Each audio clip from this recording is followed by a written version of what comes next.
자, 그래서 여러분들 오늘 시간표까지 하고 나면은 당분간 문법은 이제 좀 스톱했다가 그 뒤에 거는 이제 좀 더 우리가 좀 단련하고 나서 다른 걸로 그러고 나서 그 뒤에 걸 우리가 좀 넘어가 보도록 할 겁니다.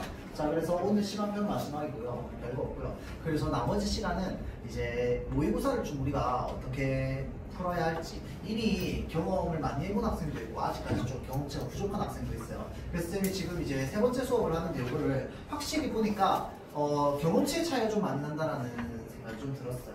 뭐 정답률이든 그 다음에 이제 수행 시간이든 무엇이든 간에. 자, 그래서 이제 모의고사를 사실 여러 번 많이 풀어본 학생들은 뭐 개념도 알고 그 다음에 방법도 알겠지만 오늘 다시 한번 좀 이야기를 해주고 우리 멘토 시간이 아니죠. 숙제로는 지금 모의고사를 좀 해와 보도록 합시다. 자, 일단은 시간표현부터 좀 들어가 볼게요. 시간표현입니다. 자, 이 시간표현을 잘 이해하기 위해서는 기본적으로 우리가 구조를 하나 알아야 되는 게 필요해요. 우리 지난번에 높이 표현할 때도 왜 발화자가 첨자한테 말하는 구조가 얘기했잖아, 그쵸? 자, 그런 것처럼 시간 같은 경우에는 예를 들어서 왼쪽에서 오른쪽으로 시간의 흐름이 간다고 우리가 가정해 볼게요. 시간의 흐름이 왼쪽에서 오른쪽으로 갑니다. 예를 들어서 자, 이 상황에서요 어느 한 순간에 발화자가 발화를 합니다. 말을 합니다. 자, 그래서 이 시점을 우리는 뭐라고 할 거냐면은 발화시라고 할 거야. 발화시. 발화하는 시점이라는 뜻이야. 알겠죠? 자, 발화하는 시점인데 이 발화하는 그러면 시점을 기준으로 시간이 이렇게 흘러가는데 어떤 사건이 일어납니다. 자, 그런데 이 사건은요, 사건이 일어난 시각을 우리가 사건시라고 합니다. 이거 여러분들 따라 이거 좀 그려주세요. 이거 좀 이해를 해야 돼. 사건이 일어난 시각을 사건시라고 할 거예요. 사건시. 발화가 이루어진 시간은 발화시고요. 사건이 일어난 시간은 사건시인데 사건시가 시간이 이렇게 흘러가는 거니까 발화시보다 이후에 일어난 거야? 이전에 일어난 거야? 이전에 일어난 겁니다. 맞죠? 자, 그래서 우리는 이걸 뭐라고 하느냐? 과거라고 합니다. 자, 그 말은 이렇게 해서 사건이 일어난 타임과 발화가 일어난 타임이 일치해. 얘를 뭐라고 할까요? 현재라고 합니다. 그럼 당연히 뒤에도 있겠지. 사건시. 이 사건시가 발화하는 순간보다 뒤에 있는 때를 우리는 뭐라고 할까요? 미래라고 합니다. 이렇게 생각하면 너무 단순하고 당연한 거야. 맞죠? 자, 그런데 이걸 왜 얘기하냐면요. 여러분들 고등학교 올라가고 나면요. 과거, 현재, 미래라는 말을 안 씁니다. 알겠죠? 자, 과거, 현재, 미래라는 말을 쓰지 않고 어떤 식으로 표현하냐면요. 사건시가 발화시보다 먼저이다. 사건시가 발화시보다 나중이다. 발화시가 사건시에 선행한다. 발화시가 사건시에 후행한다. 이런 식으로 얘기합니다. 알겠죠? 말장난을 한다는 거야. 무슨 말인지 알겠죠? 자, 그렇기 때문에 우리가 사건시와 발화시에 대한 개념이 좀 잘 갖춰져 있어야지 문제를 풀 때 선지에서 헷갈리지 않고 바로바로 읽어낼 수 있습니다. 알겠죠? 자, 그래서 후행, 선행, 먼저, 나중 요것만 가지고도 앞뒤 따지면 문장이 종류가 엄청 많이 나옵니다. 알겠죠? 자, 그래서 그 문장을 여러분들이 잘 읽는 연습이 좀 되어줘야 돼요. 알겠죠? 자, 그래서 이렇게 우리가 이제 시간 표현을 쓴다. 자, 그러면 이 시간 표현, 그러니까 이 시제라고 하는 건 실현 방식이 어떻게 되느냐 라고 했을 때 실현 방식은 총 3가지로 나타납니다. 1, 2, 3. 첫 번째는요, 선어말 어미입니다. 자, 우리씨 지난번에 높이 표현하면서 선어말 어미 위치 봤었다, 그쵸? 어말 어미 앞에 오는 게 선어말 어미라고 했어요. 자, 그래서 우리가 달리다 라는 표현이 있으면 달리시다라고 하면 이거는 높이 표현입니다. 맞죠? 근데 시 자리에 엇을 넣으면 어떻게 돼? 달리었다라고 하면 과거 표현이 되는 거야. 맞죠? 그래서 이 선어말 어미 자리에 이제 어떤 표현이 들어가는 거야. 그러면 걔가 과거, 현재, 미래를 나타냅니다. 알겠죠? 자, 다음 두 번째는 뭐냐면요, 관용사역 어미입니다. 자, 그 말은 무슨 말이야? 이 관용사용 어미가 붙은 채로 쓰이면 다 관용어라는 얘기겠지. 맞죠? 그래서 지난번에 얘기했습니다. 관용사용 어미가 붙은 건 전부 시간을 나타낸다고. 은는, 을던 기억납니까? 이 네 개가 바로 관용사용 어미입니다. 알겠죠? 자, 다음 세 번째는요. 시간 부사어입니다. 시간을 나타내는 부사어. 이건 너무 쉬워. 오늘, 내일, 뭐 어제, 작년, 내년 이런 것들 있죠. 이런 것들이 전부 시간 부사어에 나갑니다. 자, 그래서 우리는 시제를 이렇게 세 가지 방법으로 나타낼 수 있습니다. 근데 얘는 사실 너무 당연하잖아. 그럼 얘 빼고 나면 몇 개 남아? 2개 남아요. 알겠지? 근데 우리는 한국 사람이기 때문에 선어와 어미는 나중에 보면 다 알 거야. 뭐만 구분하면 돼? 관용사용 어미만 상세히 구분하면 됩니다. 알겠죠? 자, 일단은 과거부터 한번 볼게요. 선어말 어미입니다. 과거 시제 선어말 어미는요. 앗 또는 엇을 쓰거나 또는 앗섯과 엇섯을 씁니다. 무슨 차이인데요? 자, 활용 형태로 보면 우리가 가다라는 말이 있습니다. 맞죠? 가다에 앗 하나만 쓰면 어떻게 될까요? 가, 앗다가 되겠지. 자, 가앗다는 어떻게 됩니까? 똑같이 아가 쓰이면서 탈락합니다. 맞죠? 자, 그래서 최종 어떻게 되는데? 같다. 자, 그 다음. 그러면 앗, 엇은 어떻게 쓰느냐? 가와 다가 있어. 요 사이에 뭘 넣는 거야? 앗, 엇을 넣습니다. 그러면 어떻게 되겠어? 갔었다가 되겠지. 갔었다. 자, 그러면 질문 한번 해봅시다, 여러분들. 저기 땡기네. 아니면 제 카메라. 자, 질문 한번 해봅시다. 갔다랑 갔었다는 차이가 있어, 없어? 있어, 없어? 갔다랑 갔었다는 다를까요, 같을까요? 일단 첫 번째 다릅니다. 갔다랑 갔었다는 다릅니다. 그러면 갔다랑 갔었다는 무슨 차이가 있을까요? 정빈아, 갔다랑 갔었다는 무슨 차이가 있을까요? 갔다와 갔었다. 전화를.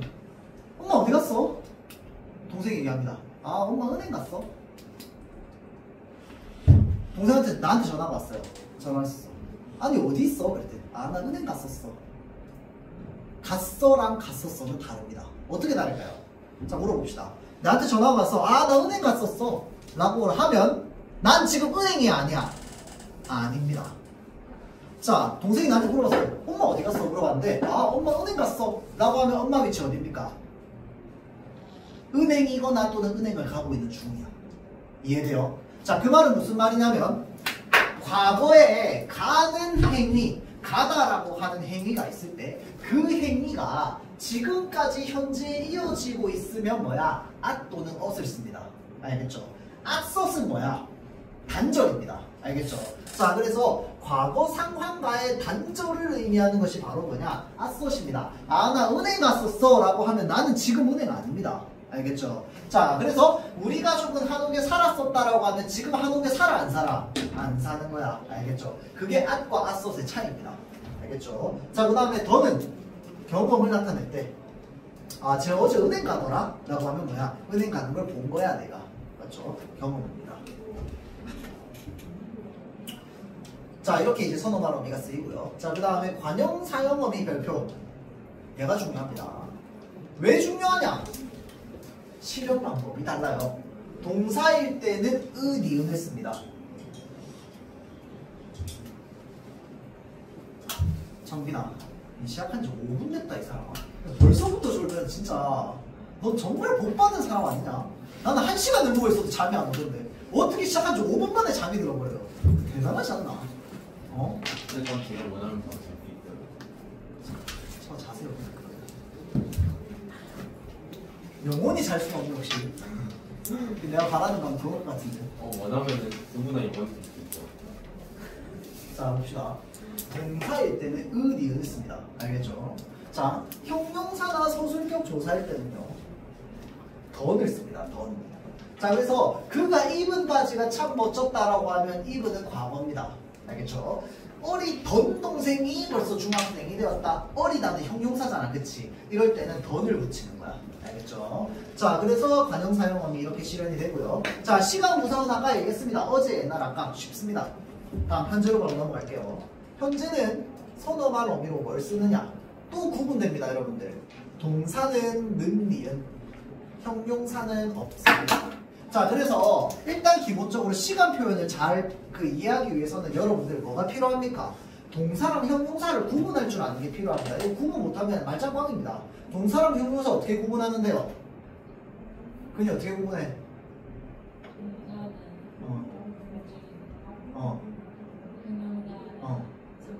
상태나 성질. 그래서 걔를 어떻게 구분할 거냐고? 어떻게? 자, 봅시다.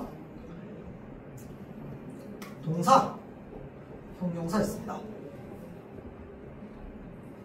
자, 그래서 동사는요, 우리가 흔히 달리다. 형용사, 예쁘다. 뭘 붙여본다고? 는 또는 니은 붙여본다고. 맞죠? 자, 그래서 달린다 말 돼요, 안 돼요? 됩니다. 동사예요. 예쁜다 말 돼요, 안 돼요?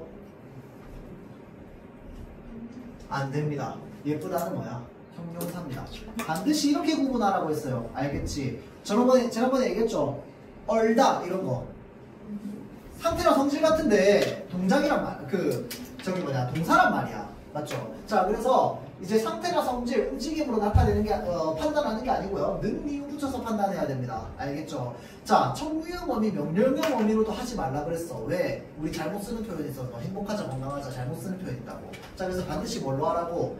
는, 니은으로 동사, 형용사 구분하라고 했어요. 맞지? 그래서 동사, 형용사 구분해가지고 써야 됩니다. 알겠죠? 근데 우리가 쓰는 거는 알아서 본능대로 우리가 배운 대로 써요. 알겠지? 근데 문제는 뭐냐면요. 이 문장이 무엇에 해당하는지 우리가 해석할 때 얘를 역으로 이용해야 된다는 거야. 알겠죠? 자, 그래서 동사일 때 는, 니은 붙입니다. 달리다에 달린다라고 니은 붙이게 바로 뭐야? 요겁니다. 현재 시제 선어 발음이 넣어서 우리가 동사, 형용사 구분하잖아. 맞지? 그러면 동사에 는, 니은 붙이는 거 무조건 다 알아요. 자, 그러면 예쁘다라는 형용사는 그러면 어떻게 현재를 나타내는데? 없거든요. 그 말은 무슨 말이냐면 기본형이 현재형이라는 뜻입니다.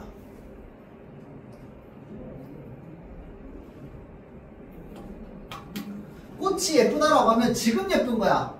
10분 전에 예뻤던 게 아닙니다. 알겠죠? 10년 전에 예뻤던 게 아니야. 지금 예쁜 겁니다. 알겠죠? 자, 그래서 형용사는 기본형일 때 현재형입니다. 자, 그 다음 관형, 사용, 어미의 별표. 동사일 때는 뭘 붙여? 는을 붙여. 근데 형용사에 는 못 붙이잖아, 그치? 그럼 형용사에 뭐 붙이느냐? 은을 붙입니다. 자, 요것 때문입니다, 여러분들. 형용사일 때 은, 이은 붙인다고. 형용사일 때 은, 이은. 근데 아까 동사일 때 저 위에서 은, 이은 붙인다고. 똑같은 게 이렇게 나오는 거야. 무슨 말인지 알겠죠? 자, 그래서 우리가 동사, 형용사 구분이 필요한데, 예를 들어서 운동장에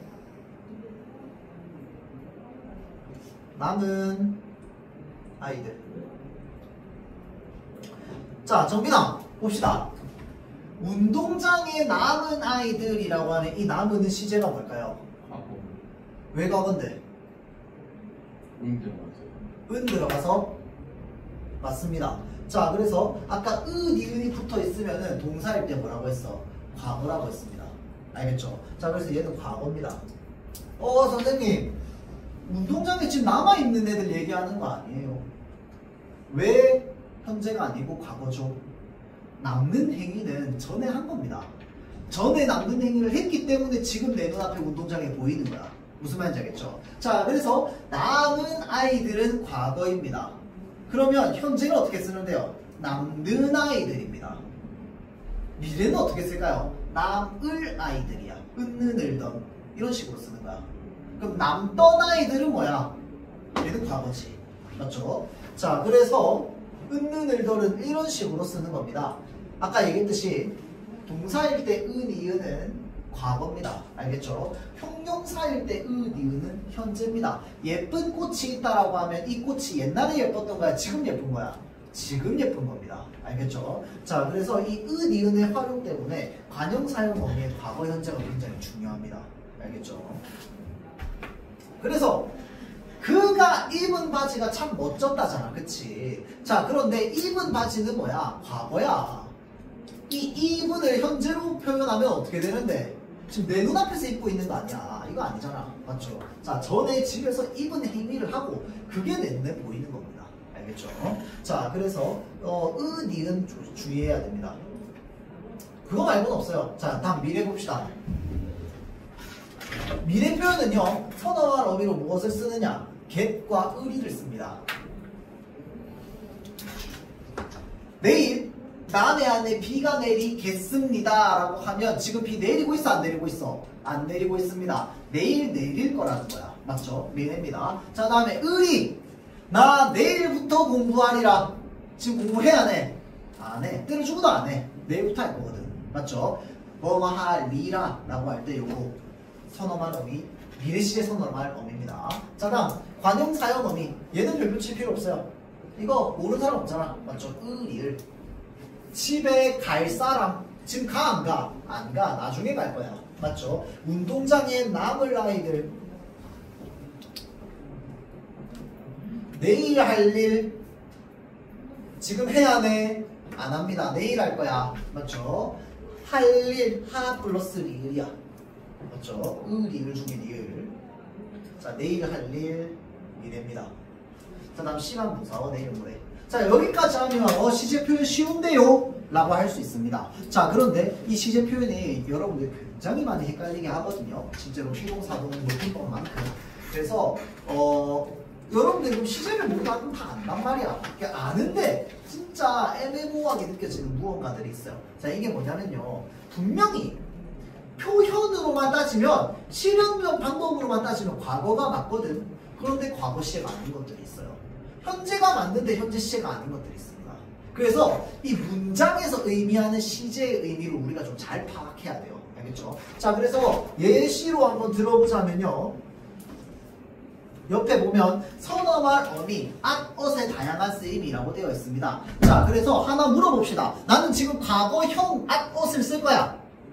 자, 내가 동생이 있습니다. 동생이랑 진짜 죽일 듯이 싸웠어요. 싸울 거야. 지금 미워 죽겠어. 내가 얘기합니다. 너 좀 이따 진짜 나한테 죽는다. 아니, 너 좀 이따 나한테 죽었다 라고 얘기를 했다고 칩시다. 얘 지금 나한테 죽었어 안 죽었어? 안 죽었어. 언제 죽어? 좀 이따 죽을 거야. 맞죠? 아직 죽은 상태 아니야. 좀 이따 내가 죽일 거거든, 이 동생이. 맞죠? 자, 그래서 얘는 분명히 말하는 걸로는 시제가 무슨 시제야? 미래 시제야. 근데 말할 때 너 죽었다 라고 얘기하는가? 이게 무슨 말인데? 내가 앞으로 일어날 일에 대한 100% 확신을 가지고 있으면 나는 동생을 무조건 죽일 거거든. 100% 확신을 가지고 있으면 그럴 때 ot을 쓰기도 합니다. 미래에 대한 확신일 때. 그거 언니 건데 너 이제 언니한테 혼났다. 아직 혼 안 났습니다. 맞죠? 자, 그래서 지금 미래에 대한 확신의 의미로서 ot을 쓸 수 있습니다. 알겠죠? 또 하나는 특정한 서술어에 붙어서 이제 과거만을 나타내는 의미가 아닌 경우가 있습니다. 아버지는 나는 아버지와 많이 닮았다라고 하면 전엔 닮았고 지금은 안 닮았어? 그건 아니잖아. 그때부터 나 태어날 때부터 지금까지 닮았어. 맞지? 그런데 at을 씁니다. 과거 형태로. 알겠죠? 요거는 이제 이 닮다라고 하는 이 서술어의 좀 특징적인 것 중에 하나입니다. 과거 형태로 써 닮았다. 근데 지금도 닮았습니다. 지금도 닮은 거야. 맞죠? 자, 그래서 요럴 때 우리가 at과 ot을 쓰기로 합니다. 알겠죠? 자, 그 다음에 이 선어말 어미 get에 또 다양한 의미가 있습니다. 그러니까 이 get 같은 경우에도 분명히 미래 시제 선어말 어미인데 얘가 또 다른 뜻이 있어가지고요. 어떨 때는 미래 시제의 의미는 전혀 없고 우리가 다른 시제인데 다른 의미를 가지고 있는 경우가 있고요. 또는 미래 시제의 의미를 가지면서 또 다른 의미를 가지고 있는 경우도 있습니다. 알겠죠? 자, 보면 크게 이 get은 추측, 의지, 가능성 이렇게 이제 3개로 나뉘거든요. 더 있습니다. 사실 좀 더 있긴 해요. 이제 크게는 이렇게만 보고 알고 있으면 됩니다. 자, 그래서 서울에는 비가 많이 왔겠다라고 하면 이거는 추측의 의미로서 얘기하는 겁니다. 시제는 뭘까요, 여러분들? 왔겠다는 과거입니다. 왜? 이거 오다에 아시잖아.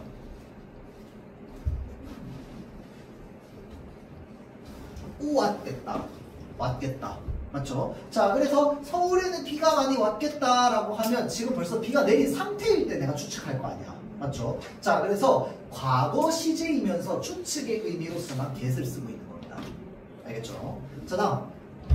나는 꼭 축구 선수가 되겠다. 이건 뭐야? 의지의 의미를 나타내고 있죠. 그런데 이 의지의 의미를 나타내는 건 기본적으로 미래일 수밖에 없겠지. 맞죠? 자, 그래서 이것은 미래 시제이면서 동시에 의지의 의미를 나타내고요. 그 다음에 가능성의 의미를 나타내는 문장도 있습니다. 야, 그 정도는 나도 다 먹겠다. 그건 3살 되기 어린애도 하겠어. 또는 와, 난 절대 그렇게는 못하겠다 라고 할 때 가능성의 의미로도 쓸 수 있습니다. 알겠죠? 자, 다음 현재 시제도 있습니다. 자, 현재 시제 선어말 역시 나 내일 제주도 간다 라고 합니다. 갔어 안 갔어? 안 갔어. 지금 가고 있어? 아닙니다. 내일 갈 거잖아. 맞죠? 그런데 간다라고 얘기합니다. 이것도 마찬가지로 확신해가지고 얘기할 때 이렇게 얘기할 수 있습니다. 알겠죠? 자, 그 다음 물은 위에서 아래로 흐른다 라는 문장이 있으면 지금 내 눈앞에서 물이 위에서 아래로 흐르고 있는 거야? 아닙니다. 우리가 일반적으로 알고 있는 사실이나 원리들 있죠. 이런 것들을 이야기할 때도 이제 현재 시제를 씁니다. 알겠죠? 자, 그렇게 해서 일단 시제 표현 끝이 났고요. 왜 이렇게 없냐? 자, 다음 동작상입니다. 동작상 똑같이 볼 건데 바로 하시 기준으로요. 바로 하시 기준으로 사건이 전에 일어났어. 근데 내가 말하는 시점에 사건이 이미 종결된 후야. 자, 그래서 우리는 요거를 뭐라고 하냐면요, 완료상이라고 합니다. 사건이 전에 일어나서 내가 말하는 시점에 이미 끝나 있어. 이게 완료상입니다. 또 하나는 사건이 일어났어. 내가 막 말하고 있는데 이 말하는 시점에도 계속 사건이 이어집니다. 맞죠? 자, 그래서 우리는 요거를 진행상이라고 합니다. 자, 그래서 동작상의 표현에는 우리가 진행상과 완료상이 있습니다.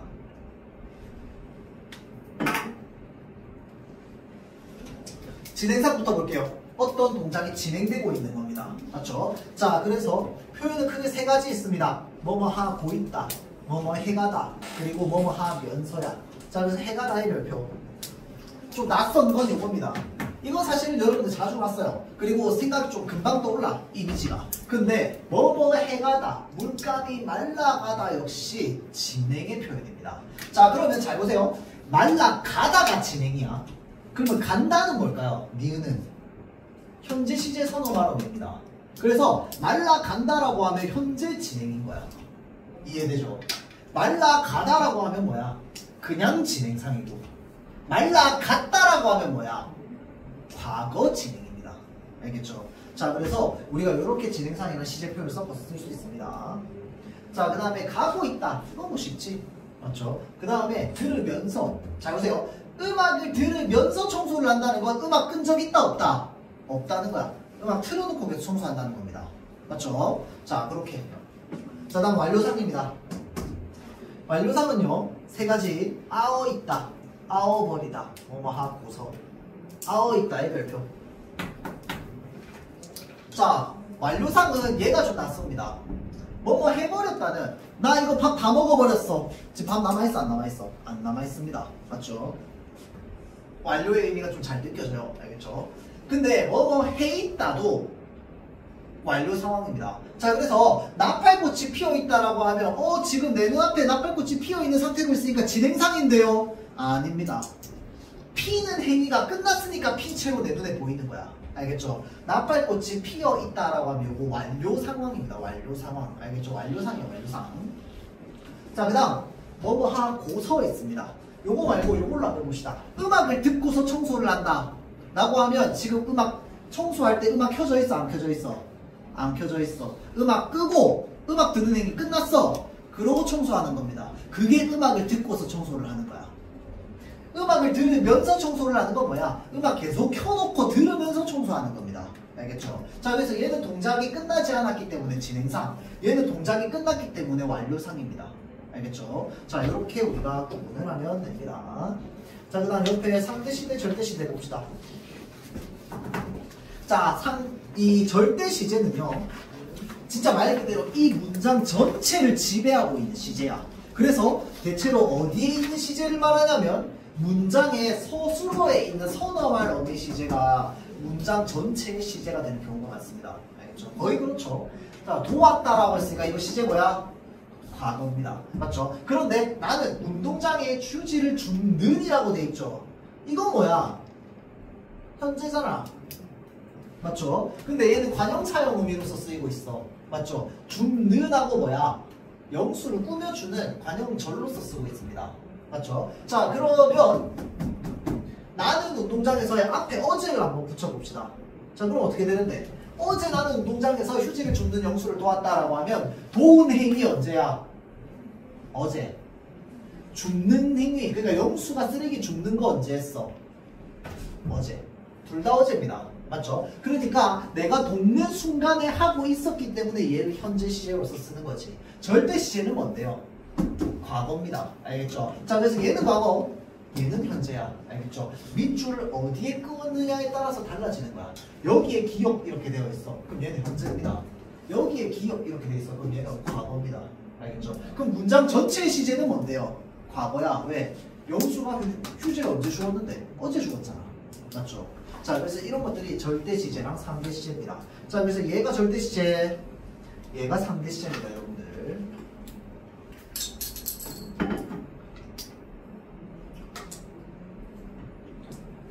아, 자, 그 다음에 요거 있습니다. 진행상에 중의적 표현이 있습니다.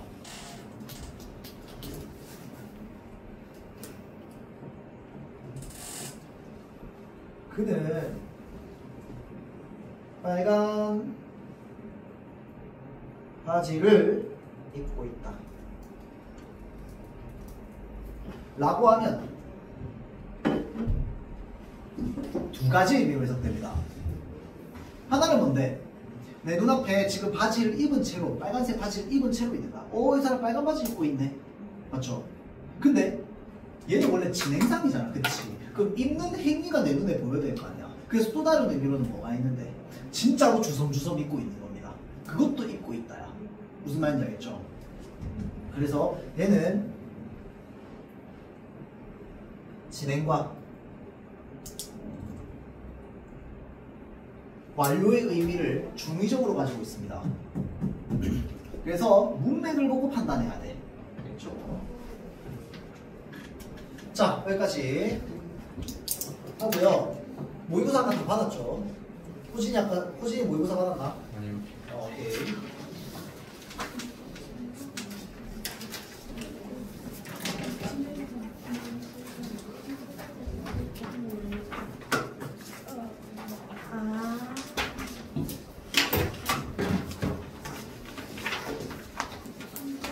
자, 그래서 우리 당분간 이제 시험기간 들어가기 전까지 그 모의고사들 좀 보고 풀면서 해볼 건데요.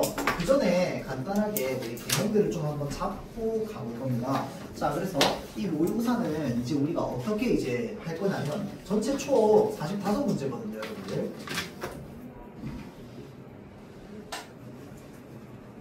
그래서 이 45문제를 여러분들이 실제로 이제 약 6개월 뒤죠, 여러분들. 한 6개월쯤 뒤. 그때쯤에 실제로 시험을 칠 때는 75분 안에 풀 수 있어야 돼요. 왜냐하면 총 시험 시간은 80분인데 5분은 마킹해야 돼요. 45문제 마킹해야 되기 때문에. 그래서 마킹 시간 빼고 나면 대략적으로 75분 정도라고 생각하면 됩니다. 그래서 45문제를 75분 안에 풀려면 엔간하면 한 문제당 1분 30초를 넘기지 말아야겠지. 맞죠? 자, 그래서 일단 기본적으로 시간이 굉장히 중요한 시험이기도 합니다. 알겠죠? 알겠죠? 그러면서 동시에 이제 글을 잘 읽는 능력이다 이런 것도 필요할 거고. 자, 그래서 이 다 45문제를 어떻게 할 거냐면요, 여러분들 숙제로 다음 주 토요일까지 해옵니다. 알겠죠? 숙제로 다음 주 토요일까지 해오는데 지문에 대한 해설 몇 개 좀 해줄 거고요. 그 다음에 오늘 1번부터 10번까지 또 풀고 갈 거야. 그러면 문제 그렇게 많이 안 돼요. 알겠지? 1시간이면 충분히 풀 수 있습니다. 원래 시험도 75분에 푸는데 어느 정도 풀다가 간 거를 1시간도 안 돼서 풀겠지. 맞죠? 자, 그래서 요거는 숙제로 일단은 다음 주 토요일까지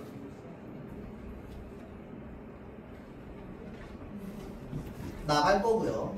얘 여러분들 잘 보세요. 멘토 시간에 하지 마세요. 금지. 알겠죠? 집에서만 해보세요. 알겠죠? 숙제. 그럼 멘토 시간에는 쌤 뭐 하는데요? 일단 첫 번째, 대부분 교재가 나와 있어요. 그래서 교재를 끝내세요. 문학이랑 비문학 교재를 끝냅니다. 알겠죠? 다음 두 번째, 아주 드물게 선생님의 말을 단 한 번도 어기지 않고 그 교재를 싹 끝낸 학생들이 있어요. 자, 그래서 그 학생들 같은 경우에는요, 뭐 이제 늦게 합류해서 못 끝낸 학생도 있지만, 이제 그 학생들 같은 경우에는 선생님이 지난번에 얘기했는데 수업 시간에도 모의고사를 그 멘토 시간에도 모의고사를 신청해서 푸세요. 근데 그 수업 멘토 시간에 신청해서 푸는 모의고사는 어디서부터 시작하라고? 2025년 6월 거부터 시작하세요. 그래서 거꾸로 넘어가세요. 6월, 그 다음에 3월, 그리고 24년 또 10월 또는 11월이야. 10월, 그 다음에 24년 9월 점점 역으로 가는 거야. 알겠죠? 그러다 보면 어느 순간 만나겠지. 이건 21년부터 시작할 거거든요. 알겠죠? 자, 그래서 그렇게 보면 되고, 혹시나 선생님 지난번에도 얘기했지만 실전 트레이닝 하고 싶어요. 혹시 실전 트레이닝 몇 년도부터 해야 될까요? 예, 2021년 이전 거로 이 데스크에 달라고 하면 알아서 랜덤으로 줍니다. 알겠죠? 그래서 그걸로 실전 트레이닝 해볼 수 있다고 했습니다. 알겠죠? 실제 실전처럼 이제 OMR 카드랑 이런 것까지 다 받아가지고 마킹 시간까지 재는 거야. 알겠죠? 자, 그렇게 하고 매기는 것도 데스크에서 다 매겨서 줍니다. 알겠죠? 그래서 나중에 나는 받아서 이제 오답 분석하고 그런 것들 이제 그 원장쌤한테 그냥 카톡으로 보내면 돼요. 그냥 했던 거 찍어가지고 이렇게 보내면 됩니다. 알겠죠? 자, 하여튼 그래서 그런 것들을 여러분들이 해보면 돼요. 너무 많이 할 필요는 없고요. 그냥 한 번씩 해보면 됩니다. 알겠죠? 자, 그래서 어찌됐건 간에 교재가 다 끝난 학생은 이렇게 하면 되고요. 근데 대부분 끝나지 못했기 때문에 멘토 시간에는 일단 남아있는 교재 싹 끝냅니다. 알겠죠? 그래서 독해전쟁이랑 중등비상성 깜짝이야 씨. 아씨. 자, 그래서 바퀴벌레인 줄 알았잖아. 자, 그래서 중등 비상수능 독해랑 그 다음에 이제 독해전쟁 다 끝낸 학생들은 아까 쌤이 얘기했던 이렇게 이제 그 모의고사 풀면 됩니다. 알겠죠? 자, 그래서 요 밑에 있는 거 보자면요, 여러분들 1번부터 10번까지 필기하세요.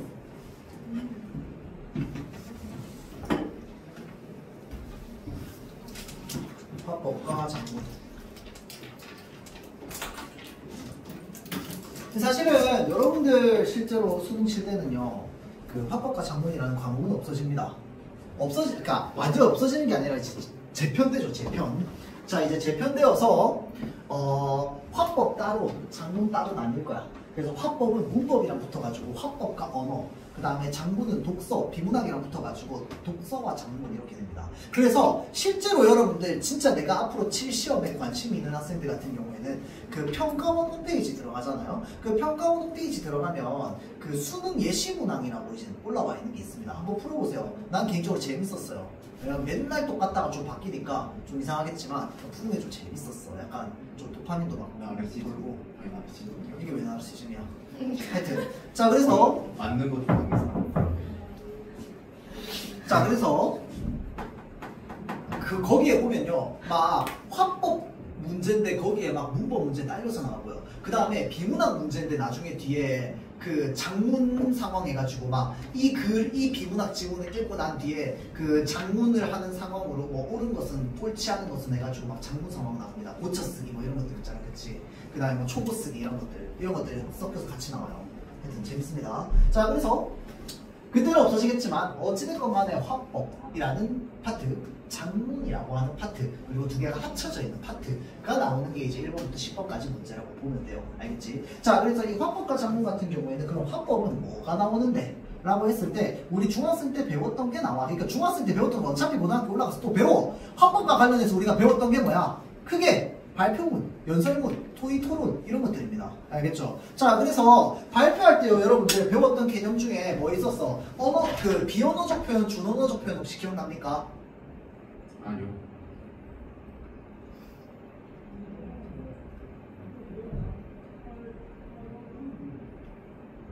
시험, 비언어적 표현이 뭐였어요?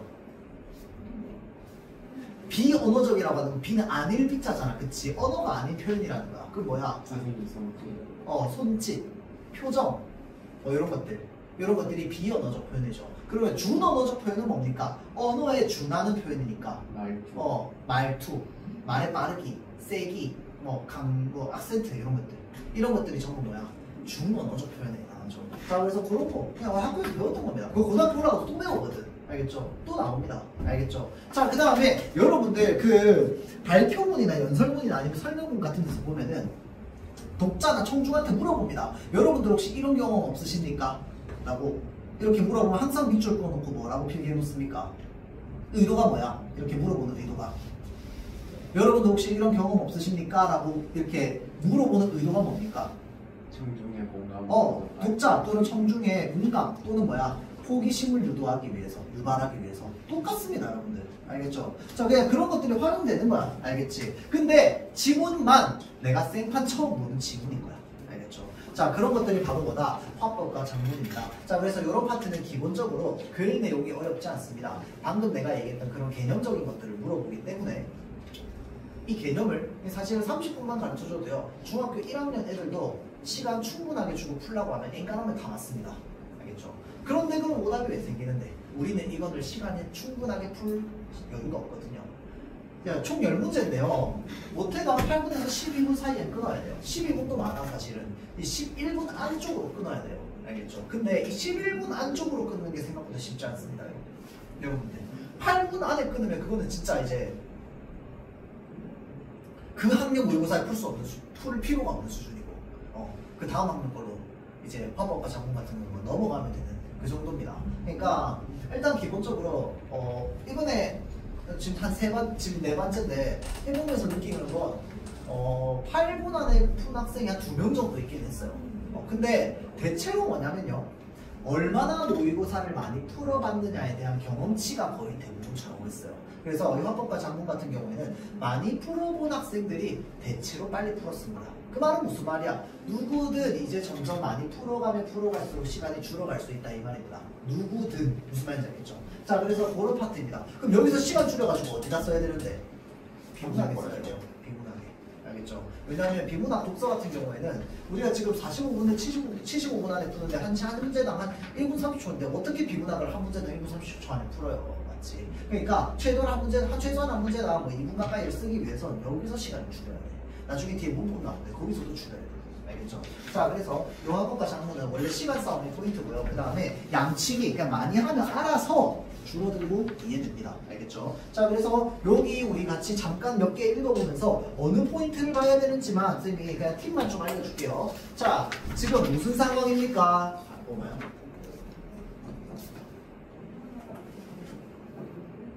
발표 상황입니다, 여러분들. 발표 상황. 말하기 상황이겠네? 공식적인 말하기 상황이다. 그쵸? 자, 그러니까 안녕하세요. 저는 쭉쭉쭉 얘기하면서 활동을 하셨나요? 그 다음에 않으신가요? 물어봅니다. 선생님이 아까 얘기했죠? 이런 질문 같은 경우. 맞죠? 그러면서 물어보면서 그것도 할 수 있습니다. 청중의 반응을 물어보고 끄덕끄덕도 할 수 있습니다. 이 끄덕끄덕이 바로 뭡니까? 비언어적 표현이지. 이 비언어적 표현 했어 안 했어? 안 했습니다. 그냥 질문만 했습니다. 맞죠? 그러면 뭐야? 이 청중의 관심을 청중의 관심을 끌어오는 거야. 맞죠? 그것까지만 했습니다. 자, 그런데 어떤 활동을 했냐고 물어봤으니까 청중에게 과거의 경험을 물어본 겁니다. 알겠죠? 자, 그 다음 멋진 자율 동아리 직접 함께 오토마타라고 되어 있습니다. 자, 이게 뭔지 알아? 모릅니다. 나도 몰라. 맞죠? 자, 그러니까 이렇게 이 글의 주제와 관련되어서 중요한 부분들은 쌤은 어떤 식으로 구분하냐면 이렇게 비언어적 표현, 준언어적 표현 나오는 것들은 전부 밑줄로 표현합니다. 그리고 종결어이나 그 다음에 말 시작하는 부분들 이런 거 체크하거든요. 그런 것들은 전부 밑줄로 표시하고요. 그 다음에 주제와 관련되어 있는 건 동그라미로 표시합니다. 알겠죠? 자, 그렇게 해서 구분을 좀 해놔요. 이거는 여러분들이 그냥 알아서 자신만의 기준 만들면 돼요. 알겠죠? 자, 그래서 이게 어차피 이 중에서 하나 물어볼 거거든. 알겠죠? 자, 그래서 오토마타가 뭐냐고요? 라고 하면서 뭐 꺼냅니까? 모형 딱따구리 꺼낸답니다. 자, 그게 무슨 말이야? 지금 준비된 무언가를 꺼낸다. 비언어적 표현입니다. 맞죠? 그래서 지금 이렇게 돌리면이라고 돼 있잖아. 그치? 자, 이게 뭡니까? 지금 얘를 어떻게 하는지를 눈앞에서 보여주는 겁니다. 맞죠? 자, 그 다음에 쭉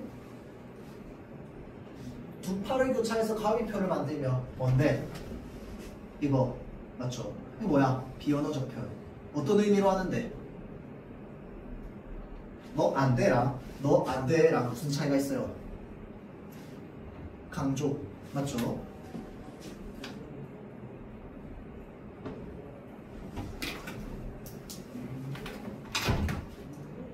자, 그 다음 동영상을 띄웁니다.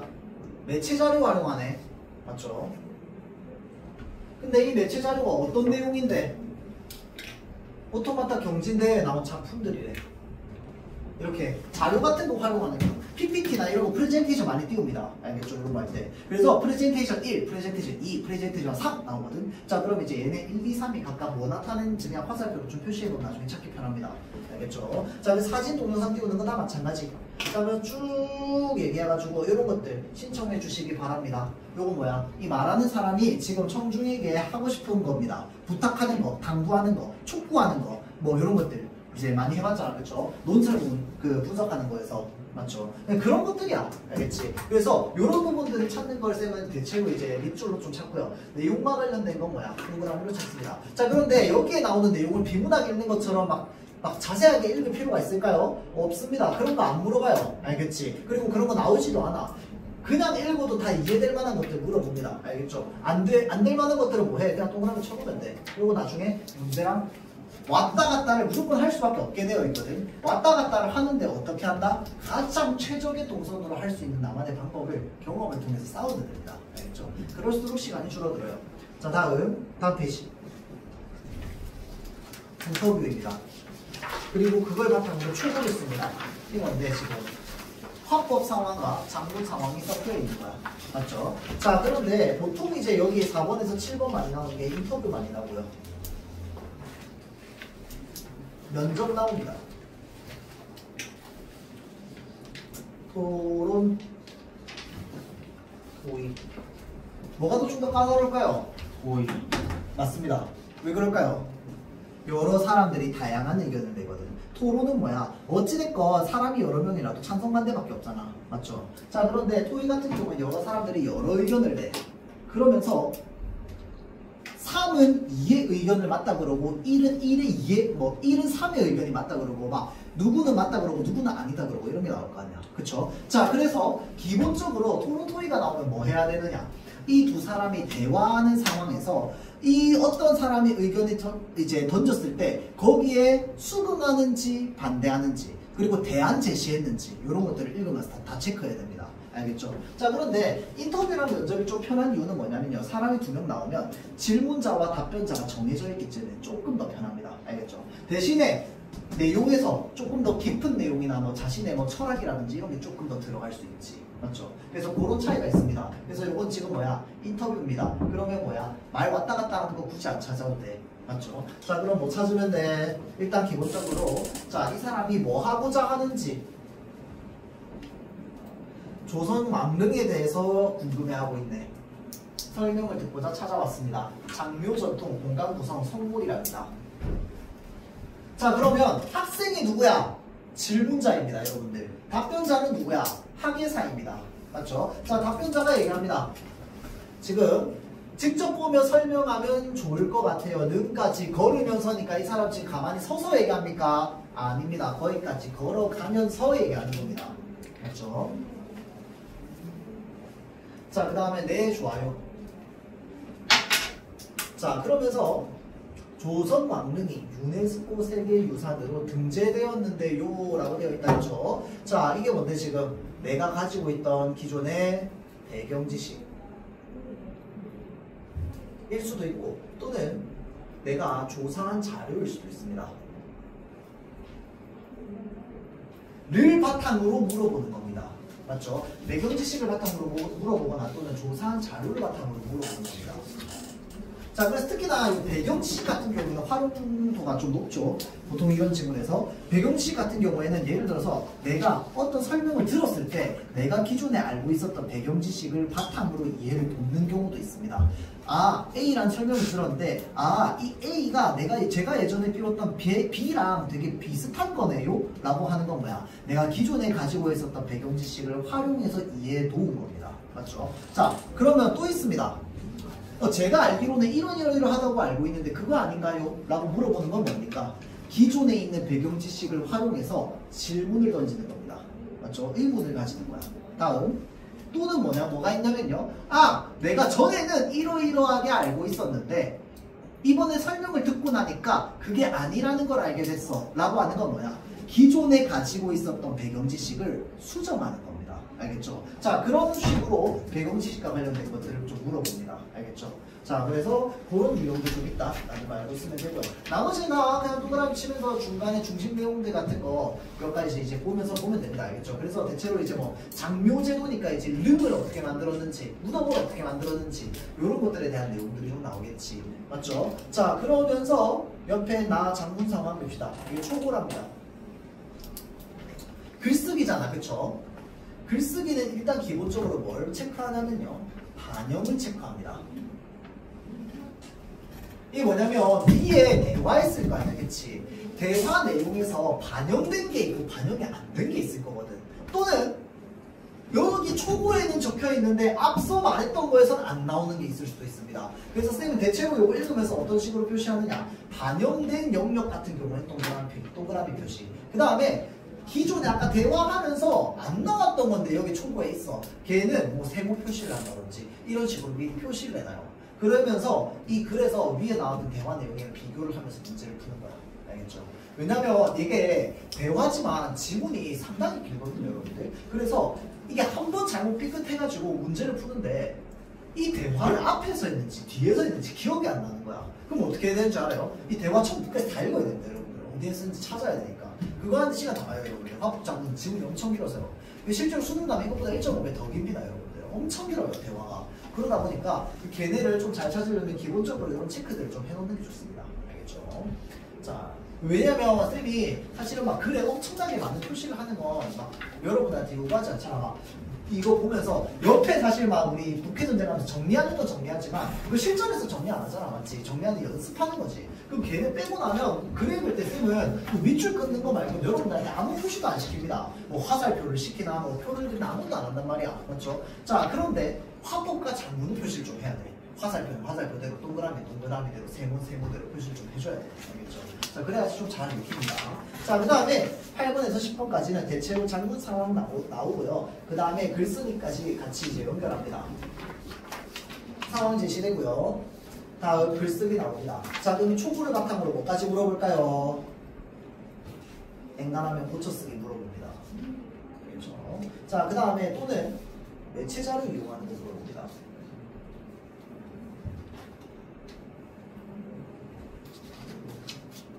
원 그래프 쓸지, 꺾은선 그래프 쓸지, 막대 그래프 쓸지. 그리고 그 그래프들마다 주제, 조사 내용 다 달라가지고 얘는 여기에 쓸 때 어떤 의미로, 어떤 내용으로 써야지 적절할지, 어떤 내용을 써야지 적절하지 않을지 이런 것들을 물어보는 거야. 어차피 여러분들 작년에 다 했어요. 맞지? 자, 그래서 우리가 배웠던 것들을 조금 더 까다로운 난이도로 해본다라고 생각을 하면 될 것 같아요. 자, 그래서 요거 쌤이 오늘 여러분들 한번 해보세요. 11분 줄 테니까 문제 한번 풀어봅시다. 자, 준비. 58분 준비 시작.